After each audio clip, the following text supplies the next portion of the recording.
যতদূর দেখতে পাচ্ছেন তার থেকে হাজার হাজার গুণ বেশি আমাদের এখানে সবাই আমরা দাঁড়াতে চাই এবং দাঁড়িয়ে আছি এই জায়গায়, কারণ আমরা একটা গুরুত্বপূর্ণ বিষয় আজকে সবার সাথে শেয়ার করতে চাইছি যে বর্তমান যুগে আমরা দেখতে পাচ্ছি যে সরকার বিরোধী কোনো ইস্যু হলেই পুলিশ পরিবারের মহিলাদের লক্ষ্য করে কটূক্তি করা হয়।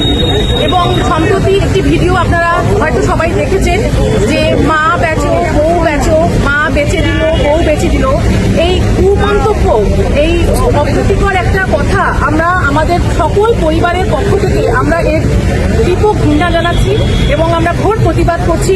এইরকম পুলিশ পরিবারকে, মহিলাকে কটূক্তি করা একদমই অনুচিত। এবং শুধু তাই নয়, আজকে পুলিশ সকাল থেকে রাত অবধি তারা সব সময় সমাজে নিজেদের নিয়োজিত করেছে এবং পেছনে যারা রয়েছে, পেছনে রয়েছে সেই পুলিশ পরিবারের মা, স্ত্রী, যারা সর্বক্ষণ 365 দিন খুব নানানভাবে অক্লান্ত পরিশ্রম করছে যে তারা যা তাদের হাজবেন্ডরা, তাদের বাবারা তারা যেন সুন্দরভাবে এই সমাজকে পরিচালিত করতে পারে ঠান্ডা মাথায়। তার জন্য আমরা যারা গৃহবধূ আছি তারা সবসময় চেষ্টা করি যে আমাদের স্বামীরা ভালোভাবে যেন চাকরি করতে পারে, সমাজের যত কল্যাণ হয়। আমরা নিজেরা সব সুখাহ্লাদ, সব পুজো, সমস্ত উৎসব সমস্ত বিসর্জন দিয়ে দিচ্ছি, কিন্তু তারপরেও আজকে আমাদের এই দিন দেখতে হচ্ছে যে কিছু ছোট থেকে ছোট ব্যাপার বা বড় থেকে বড় ব্যাপার যাই হোক, সেখানে পুলিশ পরিবার, পুলিশ মহিলা, পুলিশ কন্যা কেন, তারা কেন আক্রান্ত হবে? এটা তো উচিত না। আজকে যদি ধর্ষকের মা, বাবা, বোন বা যে কারো পরিবারকে এরকম করে ছোট করে বলা হয়, সেখানেও আমাদের নারী সত্তা জেগে উঠবে। সেখানেও আমরা বলবো যে না, যেখানে যা হয়েছে সেখানে পর্যন্ত রাখো, পরিবারের মহিলাকে কেন আপনারা আক্রমণ করবেন? এবং আমরা এই জন্য তীব্র ঘৃণা জানাচ্ছি, তীব্র প্রতিবাদ জানাচ্ছি। শুধু তাই নয়, আমরা এটাও বলতে চাইছি যে আগামী দিনে যদি ফেসবুক বা কোনো ধর্মঘট বা কোনো মিছিলে যদি এই ধরনের আমরা আর মন্তব্য পাই, তাহলে কিন্তু আমরা আগামী দিনে আরো বড় পদক্ষেপ নেব। আপনারা কি পথে নামবেন? কারণ এটা আমাদের সম্মান। এখানে আপনি যতজন দেখছেন তার থেকে হাজার হাজার গুণ বেশি আমাদের এখানে কর্মকর্তারা মিলিত আছে। হয়তো তারা এই মুহূর্তে তারা ওখানে আসতে পারেনি, কিন্তু আমাদের কথার সঙ্গে তাদের কথা একই মত যে পুলিশ পরিবারের মহিলারা কেন আক্রান্ত হবে, কেন তাদের প্রতি কটূক্তি করবে। এবং সবচেয়ে বড় কথা যে এই যে মানুষরা কটূক্তি করছে, এর আগেও আমরা দেখেছি যে বলেছে যে পুলিশ তুমি চিন্তা করো, তোমার মেয়ে বুঝছে করো। এই ধরনের ফেসবুক পোস্ট যারা করে তারা যে পরবর্তীকালে এরকমই অপরাধমূলক কাজ করবে না, তার কি গ্যারান্টি আছে? কারণ তারা তো প্রকাশ্যে এরকম আমাদের হুমকি দিচ্ছে, তাই না? এই জন্য আমরা ঠিক করেছি যে এর একটা প্রতিবাদ আমাদের চাই এবং সেই জন্য আজকে আমরা কসবা থানায় 352, 79, 351, 351(2) UNS ধারায় আমরা আজকে এফআইআর করতে চলেছি।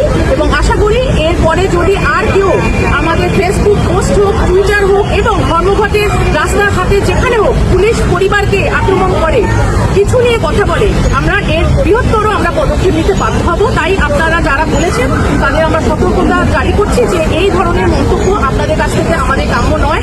আমাদের স্বামীরা অক্লান্ত পরিশ্রম করে এই প্রত্যেকটা রাজ্যকে, কলকাতাবাসীকে সুরক্ষিত রাখে, সুরক্ষা দেওয়ার চেষ্টা করে, কিন্তু তার বিনিময়ে আমরা এইরকম আপনাদের কাছ থেকে আমরা আশা করি না। এই বলে আমি শেষ করছি। আমার নাম চৈতালি বিশ্বাস। আমি পরে আবার সরে থাকি।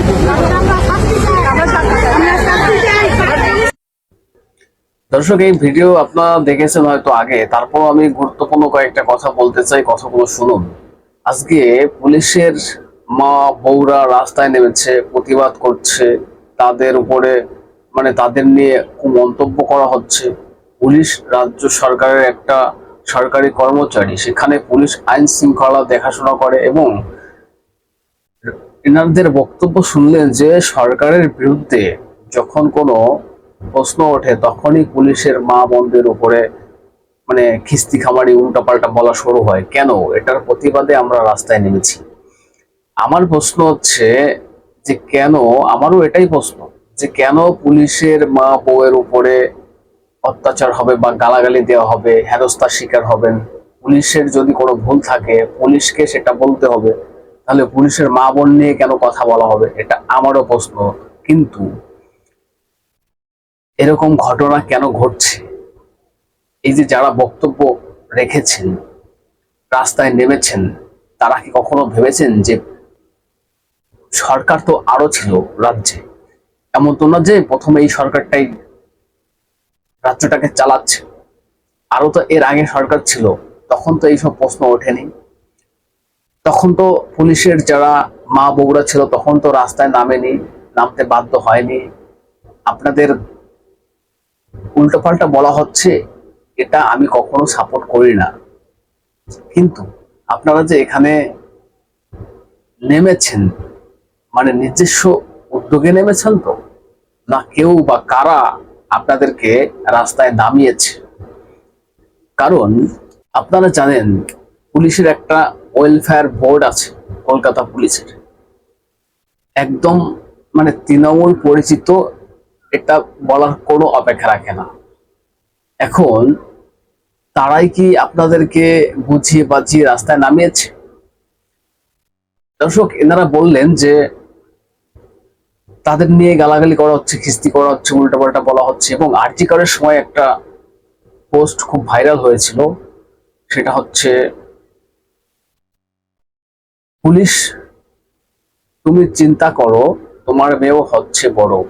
কারণ আরজি করে যে ঘটনা ঘটেছিল, যেভাবে পুলিশ মানে তদন্তটাকে ঢিলেমি করেছে, নষ্ট করেছে, সব ডকুমেন্টস গুলোকে হারিয়েছে পুলিশ মন্ত্রীর নির্দেশে, সেখান থেকে সাধারণ মানুষের একটা ক্ষোভ রাগ ছিল, যে পুলিশের উপরেও একটা ক্ষোভ রাগ তৈরি হয়েছিল, যে তুমিও চিন্তা করো, পুলিশ তুমি চিন্তা করো তোমার মেয়েও হচ্ছে বড়, আরজি করের মতন ঘটনা তোমার মেয়ের সঙ্গে ঘটতে পারে। তখন পুলিশ একটা প্রতিবাদ করার চেষ্টা করেছিল, একটা বাচ্চা মেয়েকে লিখে দিয়ে একটা ভিডিও ভাইরাল করেছিল, আপনারা দেখেছিলেন, যে পুলিশের মেয়ে পুলিশের মতন হচ্ছে বড় না কি যেন একটা, তো পুলিশের মেয়ের চিন্তা ছাড়ো। যাই হোক, পুলিশের মেয়ের চিন্তা আমাদের করে লাভ নেই। আমি বলতে চাই, এই যে যারা রাস্তায় নেমেছেন, আজকে আপনাদের মনে পড়েছে যখন কেষ্ট এত গালাগালি খিস্তি দিল, তখন আপনারা কোথায় ছিলেন? তখন ওই বীরভূমের আইসির পাশে বা তার ওয়াইফের পাশে আপনারা দাঁড়াতে পারেননি? কোথায় ছিলেন তখন আপনারা? দর্শক, আমি কথা বলার আগে কেষ্ট সেই খিস্তিগুলো একবার শোনাবো। তখন কি এই খিস্তিগুলো আপনাদের গায়ে লাগেনি? আজকে রাস্তায় নেমেছেন, তখন কোথায় ছিলেন আপনারা? আগে শুনুন সেই কেষ্টর কল রেকর্ড। দর্শক, হ্যালো, হ্যাঁ বলুন। তোর পশু ডেপুটেশন নিয়ে তোর বাংলো পর্যন্ত যাব, তোকে বার করে নিয়ে আসবো। বল বল বল বল বল বল বল বল হ্যালো, বল। না, আপনি কি বলছেন? আমি অনুব্রত মন্ডল বলছি, তোর বউ দারুণ দেখতে, আমাকে যে নিয়ে এসছে এটা। বল বল বল বল বল, তুই ফোনে রেকর্ড করছিস, আমি সব জানি।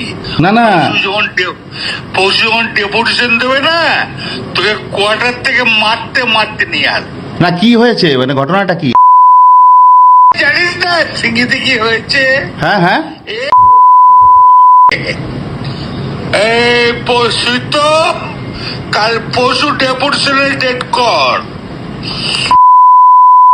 বার করে 13,000 বোলপুরের লোক হয়েছে না। দর্শক শুনেছেন, কেষ্ট গালাগালি দিলে সার, আর সাধারণ মানুষ গালাগালি খিস্তি দিলে ধর, জেলে পড়। এটা হচ্ছে পুলিশের কাজ। ক্ষমতা ছিল না অনুব্রত মণ্ডলের বিরুদ্ধে ব্যবস্থা নেওয়ার, কোনো ক্ষমতা ছিল না। ক্ষমতা থাকবে কি করে?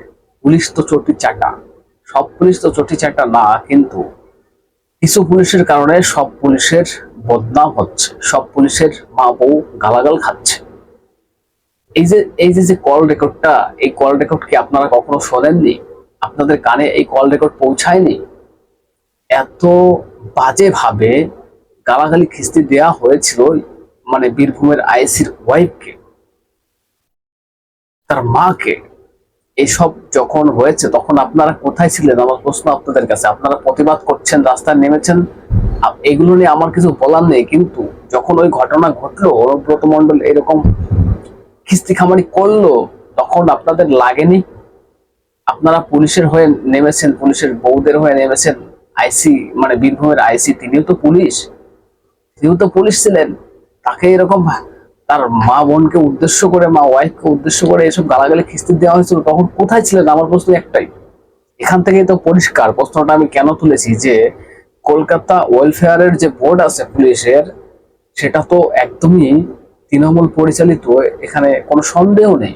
তাহলে আপনাদেরকে কে নামিয়েছে রাস্তায়? যদি সত্যিকারে আপনারা প্রতিবাদ চাইতেন, তাহলে কেষ্টর ওই কল রেকর্ড নিয়ে রাজ্যের সমস্ত পুলিশের মা যারা ছিলেন তাদের সমস্ত থানায় অভিযোগ করা উচিত ছিল। তখন আপনাদেরকে দেখতে পায়নি। এবং আপনারা জানেন যেটা দর্শক, এবং শুনলেন যে কোন কোন ধারায় মামলা দেয়া হবে, এফআইআর করা হবে, তিনি বলে দিচ্ছেন। এটা কেউ যদি অভিযোগ করে কোনো থানায়, সে তো মানে ধারাগুলোকে অ্যাড করতে পারে না। আপনি অভিযোগ করতে পারেন, পুলিশ সেই অভিযোগ দেখে ধারা ঠিক করবে যে এটাকে কোন ধারায় এফআইআর করা যায়। মানে আপনারা পুলিশ পরিবারের ওয়াইফ, মা বা পুলিশ পরিবারের, তাই আপনারাই কি মানে ধারা ঠিক করে দেবেন? আবারও বলছি যে সোশ্যাল মিডিয়াতে যেসব মানে হচ্ছে পুলিশের পরিবার নিয়ে, এগুলো কখনো কাম্য নয়। কিন্তু এটাও ভাবতে হবে আগেও রাজ্যে সরকার ছিল, সেই সরকারের আমলে কিন্তু পুলিশের পরিবার রাস্তায় নামেনি, পুলিশের মা ওয়াইফরা গালাগাল খায়নি। আজকে কেন খেয়েছে? পুলিশ মন্ত্রী কে? সরকারের কোন ব্যর্থতার কারণে? এটাও ভাবতে হবে। দর্শক কি বলবেন? এগুলো নিয়ে যদি আপনাদের কিছু বলার থাকে অবশ্যই বলবেন কমেন্টস করে। নজর রাখবেন হাবড়ে টিভিতে, চ্যানেলটা সাবস্ক্রাইব করে পাশে থাকবেন, সঙ্গে থাকবেন।